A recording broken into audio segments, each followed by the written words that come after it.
Hi and welcome to part 2, the reassembly of the Longines military heritage with the 28952 movement. And here we see a replacement ETA barrel complete, which includes the new mainspring. And here is the barrel bridge with the components assembled in the appropriate order. And then the cover plate for the winding system that covers the winding gears and click spring. This showing the position before I go ahead and lubricate those.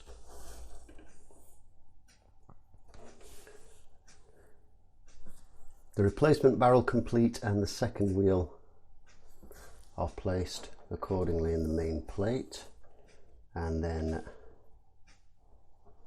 the ratchet wheel, followed by placement of the barrel bridge. You'll note that I'm using my tweezers to hold in place the loose winding wheel on the barrel bridge, as this can drop out. Once in place, this is screwed down.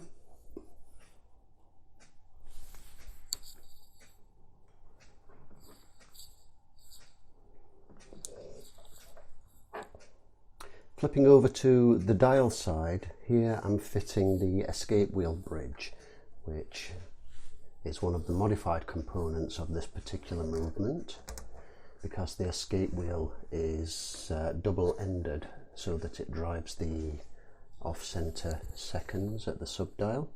And then back over to the main side, and we assemble the train of wheels with the third, fourth and escape wheels accordingly.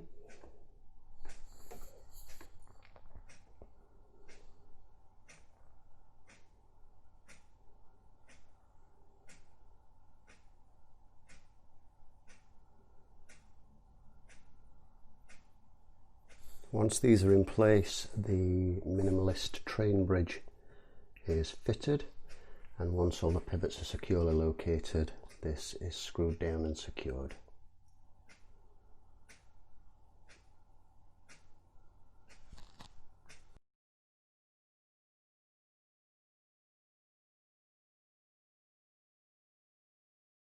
Moving briefly to the dial side, what I'm going to do here is assemble the keyless works, which will enable me to wind power onto the mainspring, because it doesn't have a screw head directly onto it, as you saw during the assembly, so I can't wind that for the fitting and initial testing of the balance. So to assemble the keyless works, the clutch and winding pinion are fitted, and as you can see there, and then we have this component which is a sliding system that the setting lever has a locating lug and fits into, like so. Next to be fitted is the yoke, which goes onto its own post up there, and this then slots into the slot on the clutch, like so, and you can see how that interacts with the other two components. This is then all held in place by the setting lever spring, which is a unit which works as a setting lever spring and a tensioner up here as well for the yoke. So it provides spring tension for both, where the traditional method would be to have a separate spring for the yoke. Rather than try and show you all of the lubrication and what have you, it's quite literally as straightforward as all of the metal to metal contact points are greased accordingly. All of the sliding points, like the bar that slides in here, and any metal to metal contact points are greased. Once this is fitted, once the setting lever spring is fitted, the contact points for the springs are greased and they are pushed into place. And this of course is after securing it all down. With that done, I do a quick test to make sure that's functioning as intended, and then we can flip that back over and make sure that it is winding the train of wheels accordingly. And then the pallet stones are lubricated and refitted, followed by the pallet fork bridge.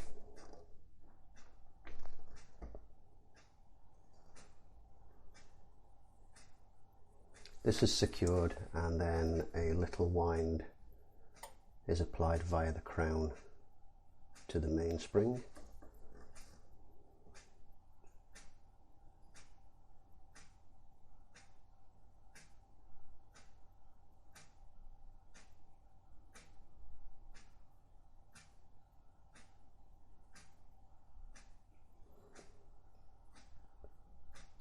After which the balance is fitted and we see if it has a heartbeat, and there we can see it start to swing away, which is always a nice sign.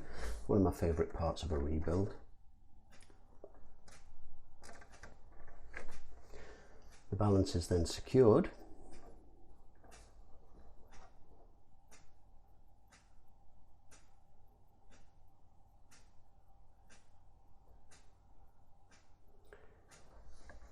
and I can then go ahead and lubricate the train wheel jewels and the barrel arbors.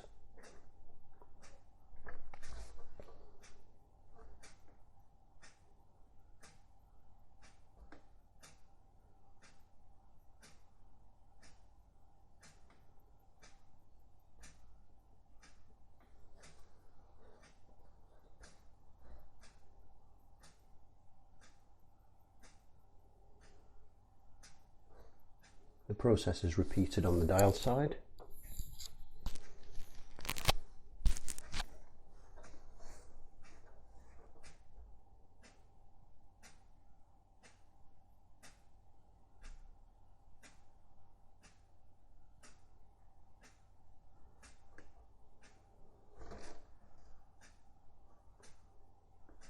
The next thing to do is to remove the balance jewels. These are cleaned separately after they've been through the cleaning machine, because they're cleaned with them in place. So these are cleaned separately in a container. And there's the cap jewel. You can see that the chaton following is a little reluctant to come out, but it does come out eventually, as you'll see.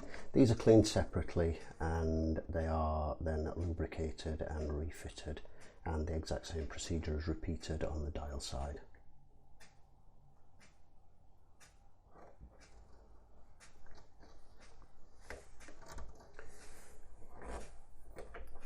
The next step is to start fitting the dial side train. So the post for the minute wheel is lubricated, and then and likewise for the cannon pinion. The cannon pinion and the minute wheel are refitted, along with the intermediate wheel for the winding and time setting rather system.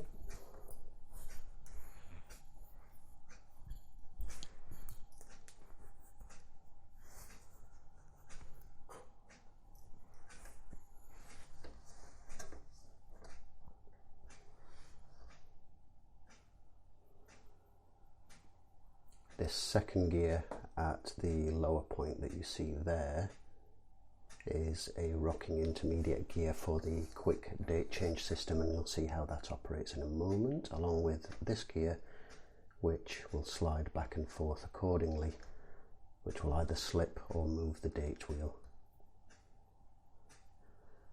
The cover securing plate is then fitted in place. This also forms part of the calendar wheel hold down ring.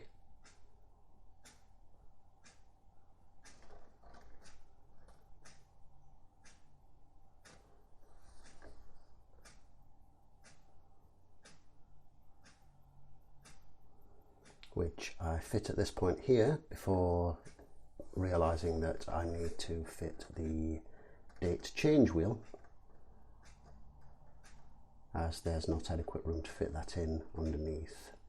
So that's removed again, and then the date change wheel is fitted in place before resecuring the calendar wheel and its lower holding plate, and then the holding plate and click spring assembly along with the intermediate wheel at 9 o'clock.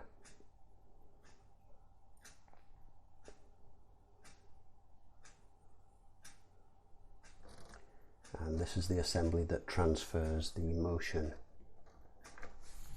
from the hour wheel through to the date change wheel.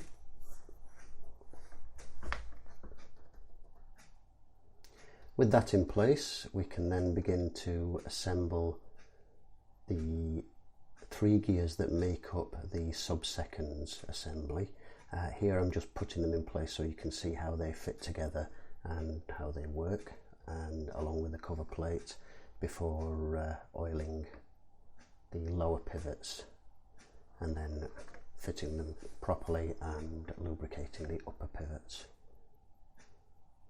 And the final part of the assembly is the hacking lever or stop lever, which has to go in just before the automatic winding bridge.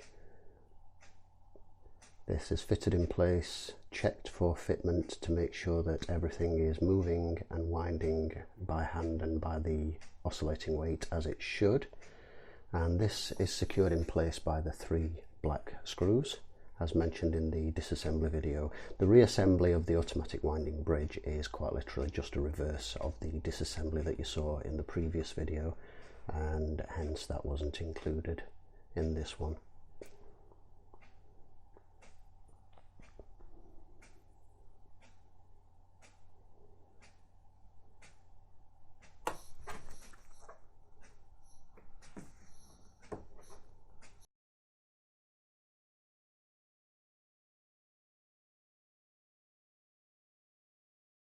Initial inspection, Longines 2892-2895 with the sub-seconds.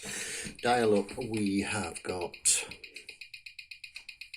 amplitude is low, nice trace, no beat error and a minor gain. Dial down, that's good and consistent, but very low amplitude. So we've got the watch there, post-service on the time grapher, and if we take a look at the trace, you can see we've got a much healthier amplitude, got a nice clean trace, and it's looking pretty good. So all in all, I'm very pleased with that. I'm going to dial down, pendant down, dial up. So yeah, all in all, very pleased with that. It's looking much healthier than it was. So that concludes the Longines Military Heritage with the 28951 movement, which is of course a modification of the ETA or ETA 2892, which are very nice movements. It's running beautifully. It's been on test for 2 or 3 days now, and it's going very nicely indeed, and it has been a really nice watch to work on. A lovely, clean, simple but elegant dial, and this one is about ready to go back to be appreciated and worn once more. As one final point to this video though, before I go, I would like to finish this off just showing a loom shot, because it's very nice loom on this, making it an immensely practical watch, and with regards to all day wear and wearing in the dark as well. So I'll just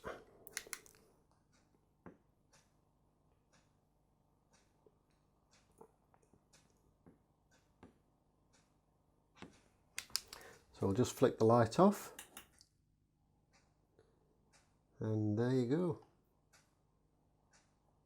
Again, thanks for watching, and we'll see you in the next video.